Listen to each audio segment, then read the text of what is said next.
Hi, Krishi. Hello. Welcome to my chat show. Thank you. And it's a very interesting journey, right? We met at the Design Thinking for Photographers in that event, and it was a very insightful event, though, because I got to learn a lot from students, especially. And I was so intrigued by all of their works. I mean, the new age thinking is what I would say. So, and yes, Instagram is also a great platform because we got connected, we got to know about each other and our works through Instagram. And whenever I look at your work or your update on Instagram, one thing keeps a question keeps popping up in me. You were born and brought up in Mumbai with your deep roots in Kutch, Gujarat. Yes. I'm sure I've been to Kutch. It's a very colorful place. The designs are very intricate. The patterns is like superb. How was, I'm sure you must have seen all those things from your childhood. How was that? How are those memories impacting your design process? I would like to answer this question by saying that as I've been living in a joint family, I've seen my mother, my grandmother, my aunts, you know, taking one thing. Like if we talk about product designing, it's all about jugards. You have to put, you know, the use, particularly if you say, I'm sorry, I'm out of my words. That's okay. Keep rolling. Um, if I talk about the colors, just like you said, I have been from a Kutch background. We have a lot of mirror work and lip and work going. The artworks are in our houses. So from there, I have been taking up that things. Okay, colors and how they impact. Just like this blank white sheet or this wall is so blank, but if you add one color or one pattern in it, and it brings the joy and activeness in the Yes. whole household. So that brings the positivity in your mindset. And then I would like to bring this point that as an Indian, we had the thing of being a jugadu. I have seen my grandmother collecting wrappers of Cadbury. It used to come in that golden foil. She used to collect all the chocolate wrappers, make it into bead, and then make a toran out of it to decorate the frame of the doors. So, I mean, how could you know, saving that one little piece and decorating it there? From there we get a idea of sustainability of not throwing each and every piece just mindlessly. Okay, the use is done, just throw it in the dustbin. No, all she has jugaad for each and everything. From there I've seen her, and I got an idea ki, okay, everything has a purpose. If you are thoughtful enough, you can use it everywhere and anywhere. Okay. So, taking this forward, feel that the reusability factor Yeah, is missing in the present day scenario. exactly. I So, how do mean, you think you can get that essence back into our culture? uh, I don't know. I mean, if we go back to our roots, then I think even India, being an old ancient country, people are now, learning a lot from us. We were way more ahead when Britishers and Americans came and invaded us. They learned a lot from us. But then, if we go back in our history, if we say saris. Saris was a 6 yard piece, and that could be worn by men and even women. But if you see in our young, I mean, my grandma's age, they used to cut the saris for, I mean, everybody didn't have the money to buy new clothes and all. So that sari used to be cutted in, clothes for their children. And then from there, different pardas or curtains were made. So that reusability thing comes in mind. And if we see, now people and organizations are working towards it. We have Ecokari, who is working on plastic reusement. It's a organization in Pune. So people are getting aware about what things to be kept in mind while buying or purchasing anything. So I think that should kept in mind. And we should think of using things which are already existing, like wood, paper, not using paper or plastic cups or straws, and maybe using your own cutlery which can be used again. There are many minute things which can be applied in it in our daily Okay. life. Okay. Since you spoke of innovations, especially our generation, uh, whatever they have left, whatever teachings that they have left and whatever culture they have infused into our culture, I think that has impacted our generation a lot, right? Yes. In such a situation, what do you think?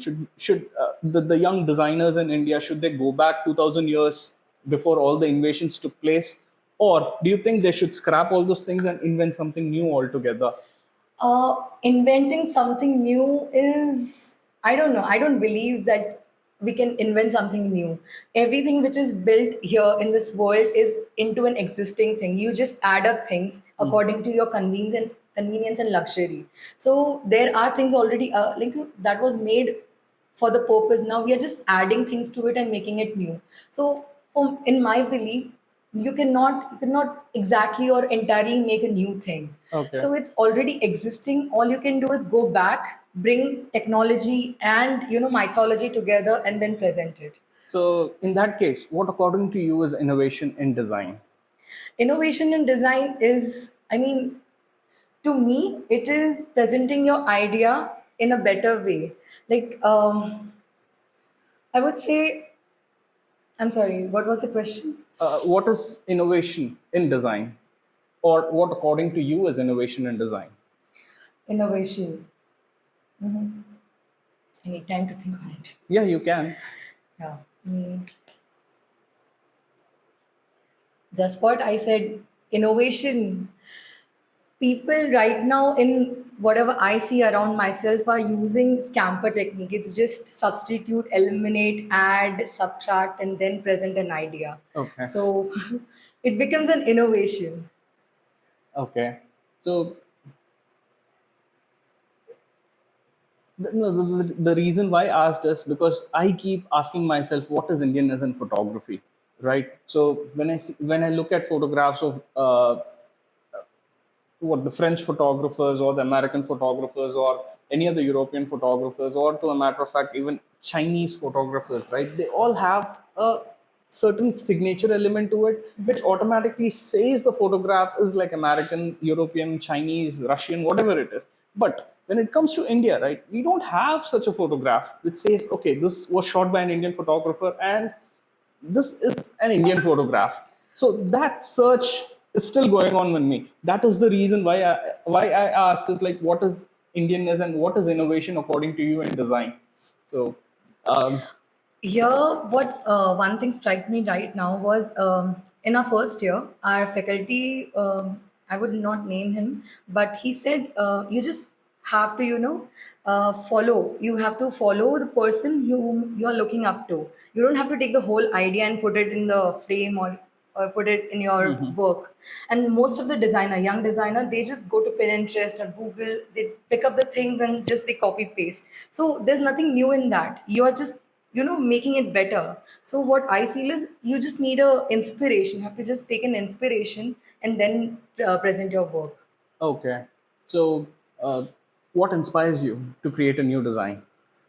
Problem solving and stories, of course. Problem solving is a great thing. So I remember like when I used to go to like old temples in southern India especially. So when I look at each aspect of it, right, for example, let's look at architecture. Each aspect of the building had some meaning to it, right? For example, sun rises in the east, the whole thing would have been the whole house will be like facing east, because east, west, and in fact all the windows were placed according to the wind flow, Yes. right? So it had an ergonomic design, I would say. Yes. Each and every design had a particular aspect uh, which was very coherent with nature.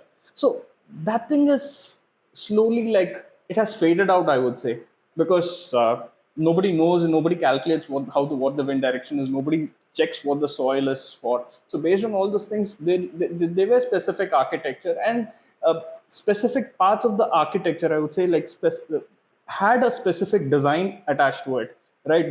The load bearing factors, I would say. So, and that also had a very aesthetics. I mean, apart from technology, there were a lot of aesthetics involved in it. So, how do you think technology and aesthetics can be fused in today's scenario? Technology and aesthetics. Again, a trick question, but yeah, I mean,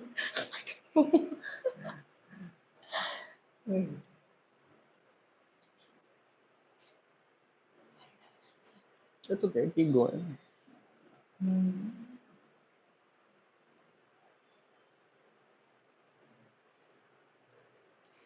aesthetic part has become different according what aesthetic was prior. Now in this new age, this Gen Zs, they are more into showing off thing, and the aestheticness is like more techie thing is now becoming aesthetic. Where if we feel the old generation feels like if I see mud houses, and you said Kerala has that in open verandas and all, so that shows culture and tradition in their localities also. And that used to be an aesthetic part, because each and every part of India had their own aesthetics, because that made them different. But if we see today's world, each and every building is a concrete, it looks like a matchbox. But then they have their own aesthetics. They feel like edgy things and sharp things, and the tints and colors of blue shades are more futuristic, and people are going that way. People actually want to be progressive. They feel the old culture is very traditional and old fashioned, and they don't want to be in that way. For them, aesthetics have changed. And for like, I don't know if everybody, yeah, I mean, I also think about this, that though people want that techie things, but if we go and see, they also want to come back and see the aesthetics which were traditional things. The old houses. I mean, the Kutch area had this thing, bhungas, the old circular houses which were made of mud.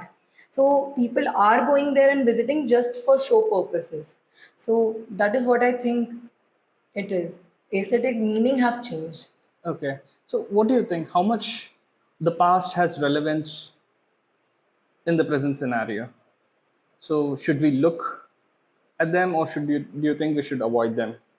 We should look at them, because अगर pillars ही strong नहीं है, the whole building won't be that strong. If our roots are very rich in our culture and tradition, we know each and everything about, right from construction to architect to technology to whatever you name it, we are ahead of times. And if we don't look into our past and then build up for our future, I don't think so India will be able to progress. Okay. So, so that makes me ask another question. So, I'm now curious about your journey. Like, how did your journey evolve? Like, from your school to choosing a career in design, and then you chose a specialization called product designing. Tell us more about that journey. I, from childhood only, was a chirpy, colorful person. I used to love colors. And see, I started, I mean, if you look around, my place is very colorful because we have roots from Kutch. And yeah, from there, I mean, anytime you tell me to sketch, I used to wake up. I had my sketchbook in front of me. I used to start coloring and sketching.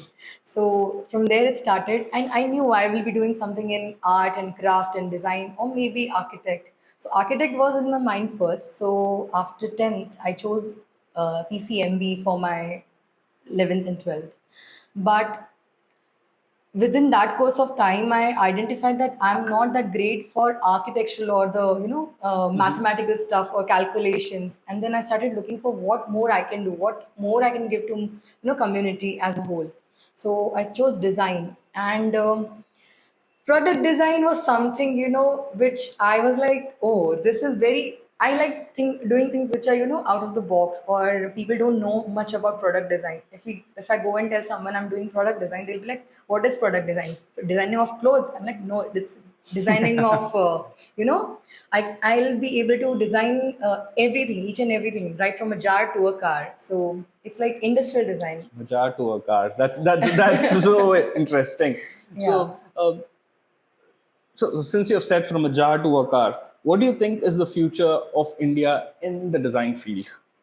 Design is base of everything. Design is in management. Design is in it's the base of each and everything. So everything has design. You just have to see in that perspective. Working in of an ecosystem is also a design created by the creator. And we as a designer play a very important role from bringing a product into a market, like right from brainstorming to researching what consumer needs are, and then presenting that in a market for for a betterment of the people as well, and the luxury which they are looking for to make people's life more easier. Oh. So yeah. So that is a very interesting answer. I mean, now to take it forward, like tell us more about your process. I mean, your design thinking process. How do you?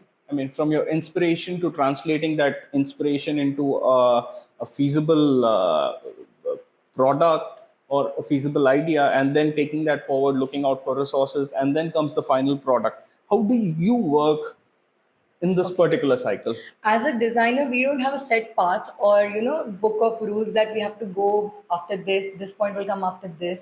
We don't have that thing. We are open to do each and every. It's just solution is needed for the problem which we are looking for. So as a storyteller, I said I am into stories. I like people and listening to their stories and narrating my stories. So just like if I say storytelling, story writing also plays an important role. So you research on a topic, then you make sequence of how the things are gonna flow. Then you have your hero, then you have your villain, then you have your problems, then you have benchmark setting. Okay, the other authors are writing this, other authors are writing that. You have to set a benchmark.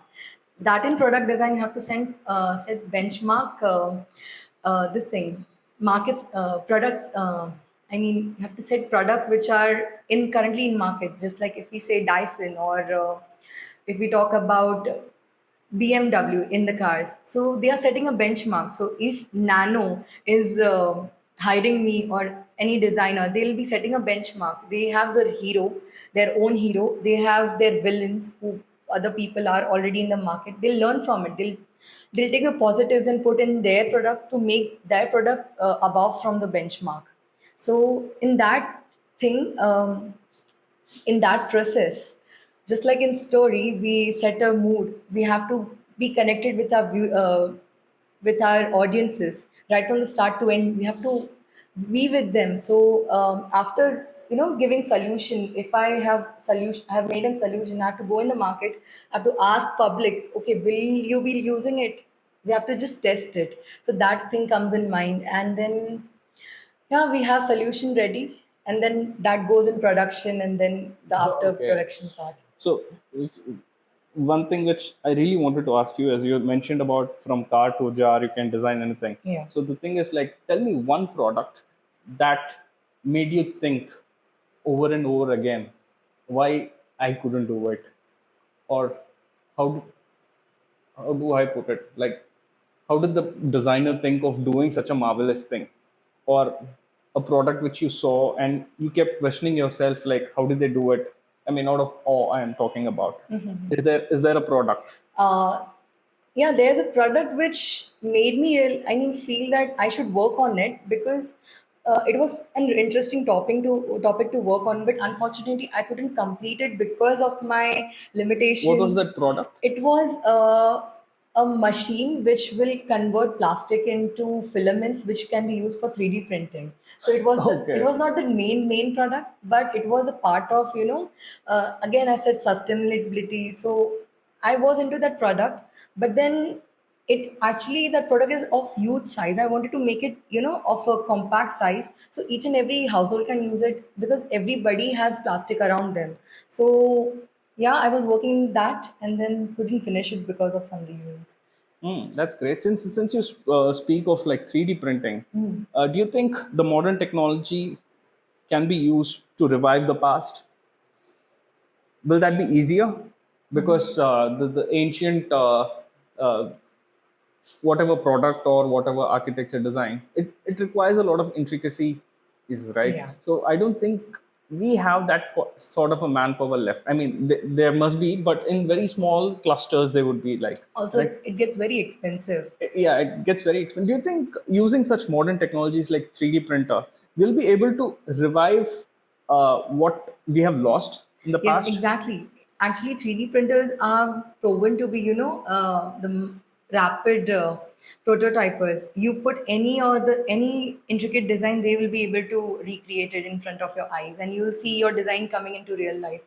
And what happens as a designer, not my single idea will get mass manufactured, because we are talking about manufacturing and it's product designing, industrial designing. It's never about single similar few pieces. We have to talk about mass production. So if a thing has to go for mass production, you have to make multiple prototypes. If one doesn't work, you have to make, because not in no other designer will, able to make one shot design and that will be famous and used by everyone. You have to go through multiple prototyping. So prototyping helps a lot. And like just like you said, intricate designs, we have other softwares like Rhino and 3ds Max, Alias. They are actually the new tech. I mean, they are able to make minute details and then that can be transformed into 3D. I mean, that can be Okay. used as product. So, one last question. Mm-hmm. Design with purpose, right? So, not it's not very long ago. I've seen some of the lunch boxes, which it should date back somewhere between 1920s or 1930s. It had multiple purpose, because on those days people used to travel a lot. So it was like one big vase within which entire kitchen used to contain within that thing. And then comes furniture, right? So one piece of furniture will have multiple usages, right? It will have a secret vault. It will have like a portion meant for the kids. It will have a portion meant for adults. It will have a portion meant for storing your valuables. A lot of things. I mean, that thing, I don't see it in the modern day architecture or design, whatever you call it. So, design with purpose, I feel it's missing presently. I would answer this question by saying that in older times, we as population doesn't like didn't used to relocate ourselves that frequently. But in today's time, to in search of good opportunities, families are moving away and they are not preferring furnitures or things which are heavy in weight and which has too much compartments and all. They want simple things just for the purpose. Like form follows function is the key saying in designing. And if a table is following the function, that's just it's catering the needs. We don't need other chambers for it. We already have cupboards for it. So people are like reducing, they are going into foldable things which are like flat packing and all. That the whole furnitures, if you're talking about, they used to take a lot of space because that was a fixed furniture. You cannot relocate it, you cannot reuse it. That was used to be stuck in there for years and years. No doubt it had best quality, but if you want to relocate your house, you cannot take the whole furniture and go. And if you're talking about the tiffin boxes, again, if I talk about Mumbai and local trains, you don't have an square feet of area to stand it there. If I take that tiffin box and move around in that compartment, everybody would have a Okay. feast. So in the moving times, people are more into compact things than the fixed furniture or fixed or big things. They want everything compact and secured, minimal. That's what trend is right now. So, thank you for coming. It was a very insightful talk. Thank you. And yes, I hope like I can take a lot of inputs from I mean, from your answers, and I can apply it to my own photography practice. Definitely. So, uh, let's see how it goes. Surely. Thank you. Thank you, Krishi.